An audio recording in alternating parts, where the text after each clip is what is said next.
Je ne sais pas si vous êtes au courant, mais il y a une bombe qui vient d'être lâchée par le Burundi il y a de cela quelques jours. Le nouveau gouvernement burundais réclame pas moins que 43 milliards de dollars comme compensation, en plus d'excuses pour la colonisation faite par deux pays, la Belgique et l'Allemagne. Il faut savoir que la colonisation, pour ceux qui l'ignorent encore, a eu des conséquences tellement négatives sur le continent africain dont les répercussions sont encore visibles aujourd'hui. Le blanchiment de la peau, le complexe d'infériorité par rapport à l'homme blanc, mais aussi les systèmes mafieux qui sont encore installés dans nos États qui font que beaucoup de nos présidents sont encore comme des pions aux mains de l'ancien pays colonisateur, découlent de la colonisation. Et donc les conséquences de la colonisation sont très grandes dans la vie des gens au quotidien dans nos pays. Et donc le Burundi a osé franchir le pas en suivant la RDC qui avait déjà demandé il y a de cela quelques temps à la Belgique des compensations et des excuses publiques par rapport à la colonisation. Tout est parti du président, du roi belge qui avait, suite à l'affaire George Floyd, exprimé ses profonds regrets par rapport à la colonisation que son grand-père avait faite en RDC, par exemple. Et donc, sur cette base-là, Félix Tshisekedi, président de la RDC, a demandé donc des compensations financières à l'ancien pays colonisateur. Quelque temps après, le Burundi lui a donc emboîté le pas, il y a de cela 2-3 jours, en demandant en son tour que l'Allemagne et la Belgique puissent payer pour les méfaits qu'ils ont commis dans ce pays-là, en qualifiant de caractère humiliant, traitement déshumanisant la colonisation dans ce pays-là. Déjà, je veux savoir ce que vous en pensez. Est-ce que vous êtes favorable à une telle initiative? Et surtout, est-ce que vous pensez qu'elle a de réelles chances d'aboutir? Ou alors est-ce juste quelque chose qui est fait comme un simple effet d'annonce? Il faut commencer par, je pense, avoir conscience que il y a des mots que l'on peut avoir, et ça c'est vrai, pendant une période de temps, mais qui, tant qu'on ne les traite pas, perdurent. Et je pense que beaucoup de pays européens ont la colonisation comme étant ce truc dégueulasse qui a été fait et que l'on veut simplifier, que l'on veut banaliser ou que l'on veut simplement oublier.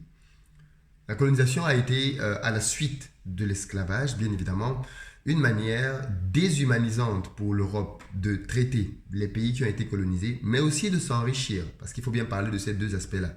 Et d'ailleurs, le Burundi, dans sa demande, ne parle pas que de compensation financière, parle aussi de retourner tous les objets, documents qui ont été volés pendant cette période-là par l'Allemagne et par la Belgique. Donc aujourd'hui, bien évidemment, il faut bien prendre conscience que la situation du continent africain, pour beaucoup, s'explique de par cette partie historique-là, et essayer de la réparer, bien évidemment, est quelque chose que l'on peut, à mon avis, saluer.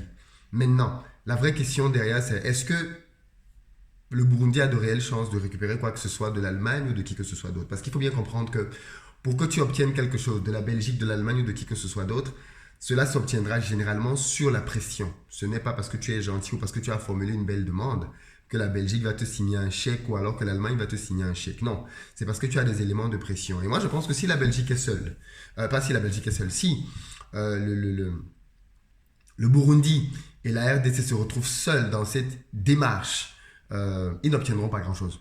Ils n'obtiendront pas du tout grand-chose. Par contre, si de manière massive, les États africains, les uns après les autres, s'unissent dans cette démarche-là, d'aller réclamer leur dû, réclamer ce qui a été volé en termes de documents, en termes d'archives, en termes de statuts, en termes de monuments, il y a de la chance que ça aboutisse parce que le moyen de pression devient beaucoup plus grand.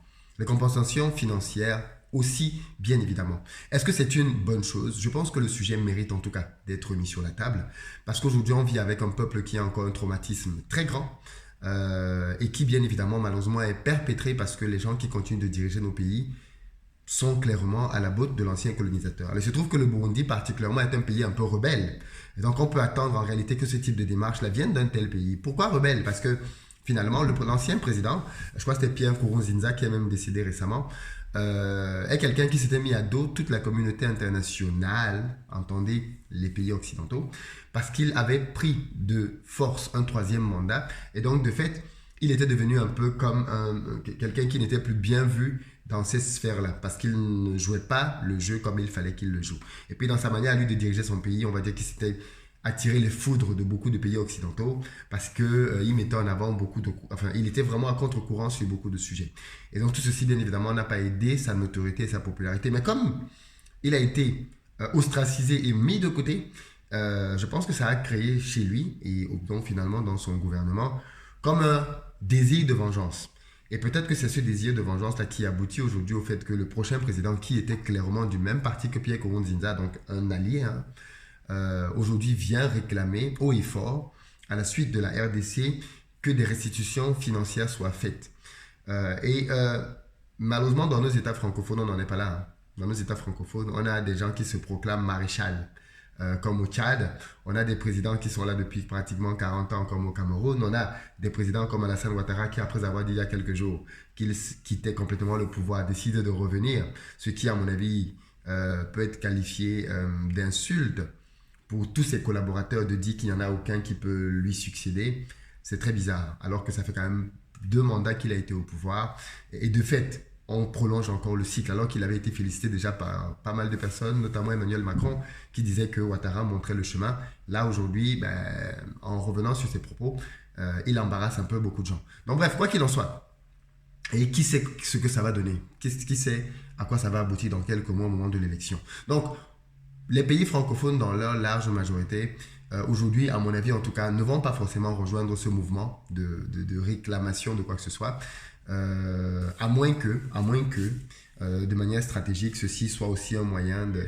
Parce que on peut imaginer aussi un scénario dans lequel nos pays francophones vont demander des réparations, mais tellement insignifiantes par rapport à ce qui devrait réellement être restitué que finalement, ok, on se dit, un peu comme le franc CFA, on va changer la monnaie, on va vous donner un autre nom, on va maintenir quand même les principes fondamentaux et on va essayer de calmer la polémique. Donc on pourrait aussi se retrouver dans un cas dans lequel les pays francophones s'engouffrent dans cette brèche et demandent aussi des réparations.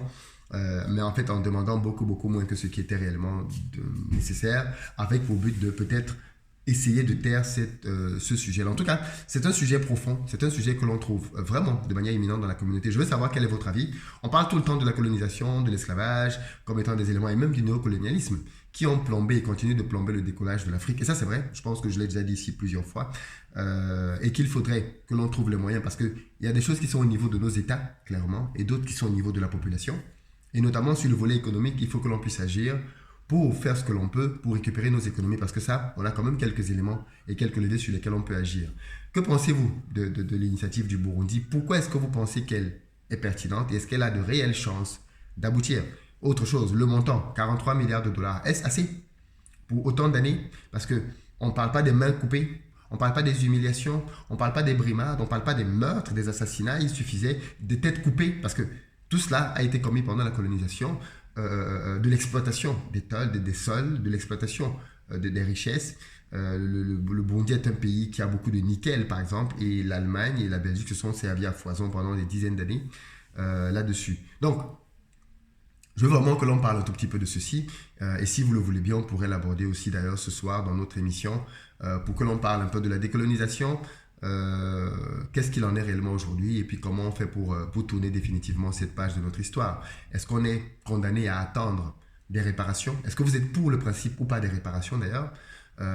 Et est-ce qu'on est condamné à attendre des réparations ou alors est-ce qu'on a des moyens de pression pour pouvoir aller obtenir ces réparations-là? Et en plus, ne soyons pas dans l'utopie, dans le cadre actuel de nos pays. Je parle ici bien évidemment fondamentalement de l'Afrique francophone.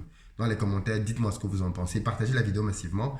Parce que c'est le type d'initiative qui mériterait qu'elle soit connue. Qu'est-ce que ça va donner dans quelques semaines ou mois? Je ne sais pas, on en reparlera. Merci beaucoup, à très bientôt.